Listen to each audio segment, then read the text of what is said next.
Long term investment इंतहाई आसान काम है उनके लिए जिनके पास सब्र है। लॉन्ग टर्म का मतलब 5 साल से 20 साल तक होता है, ना कि 1 साल से ऊपर, 1 साल के अंदर, 2 साल के अंदर। ये लॉन्ग टर्म नहीं होता, ये शॉर्ट टर्म के जमरे में आता है। तो आप गूगल पे या किसी भी ऐसी जगह पर मालूमात करेंगे कि लॉन्ग टर्म किसको कहते हैं, तो आपको और आसानी से पता चल जाएगा और शॉर्ट टर्म की डेफिनेशन भी आपको पता चल जाएगी। जब लॉन्ग टर्म इन्वेस्टमेंट लोग करते हैं, जैसे कि एग्रो फर्टिलाइजर लिया, मीजान बैंक लिया, साजर इंजीनियरिंग है, बीको स्टील है, मुगल है, लकी सीमेंट है, लकी कोर इंडस्ट्री, इस तरह की जितनी भी अच्छी कंपनीज हैं, आपको ये तो पता है कि इन्वेस्टमेंट करनी है। SIP कहते हैं इसको, कि हर महीने हमें पैसे लगाने हैं कंपनीज के अंदर जो अच्छी कंपनीज है। इसके अंदर एक और सिलसिला जो होता है वो बहुत जरूरी होता है समझना, कि बोनस और डिविडेंड होते क्या हैं और आते किस तरह हैं। Stock exchange different financial market होती है तमाम फाइनेंशियल मार्केट के मुकाबले में। जैसे क्रिप्टोज होती हैं, फॉरेन करेंसीज है, कमोडिटीज है, बॉन्ड मार्केट है, उनसे अलग होती है। यहाँ कंपनीज लिस्टेड होती हैं और कंपनी लॉन्ग टर्म इन्वेस्टर के साथ शराकतदार होती है। मिसाल के तौर पर मीजान बैंक में आपकी इन्वेस्टमेंट है तो मीजान बैंक या कोई और कंपनी हर साल 4 दफा अपने फाइनेंशियल रिजल्ट अनाउंस करती है। उसमें आपको पता चलता है कि कंपनी जिसमें आपने इन्वेस्टमेंट की, यानी आपकी कंपनी ने कितना कमाया। यानी कि इनडायरेक्टली आप उस कंपनी के अंदर मालिक होते हैं और आपको उसकी इंफॉर्मेशन मिल रही होती है बजरिए फाइनेंशियल स्टेटमेंट। हर क्वार्टर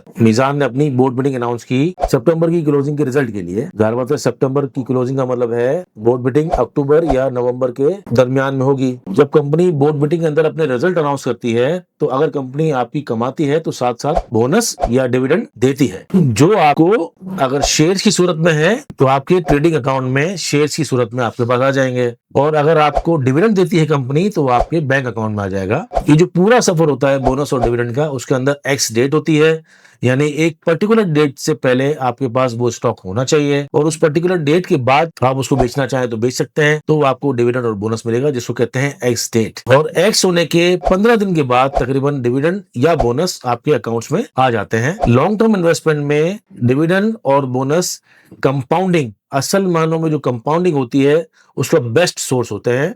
इसीलिए कंपनीज को लेना, अच्छी कंपनीज को लेना, उनको होल्ड करना और लंबे टाइम तक होल्ड करना, उसको ही कहते हैं लॉन्ग टर्म इन्वेस्टिंग। उसी के अंदर आपको बोनस डिविडेंड आते रहते हैं, जिससे आप तो री इन्वेस्ट करके अपनी कंपाउंडिंग को बढ़ा सकते हैं। उसी पैसे को, यानी प्रॉफिट को, डिविडेंड बोनस को बेच के, शेयर्स को या कैश को यूटिलाइज करके आप इंजॉय भी कर सकते हैं उस प्रॉफिट को।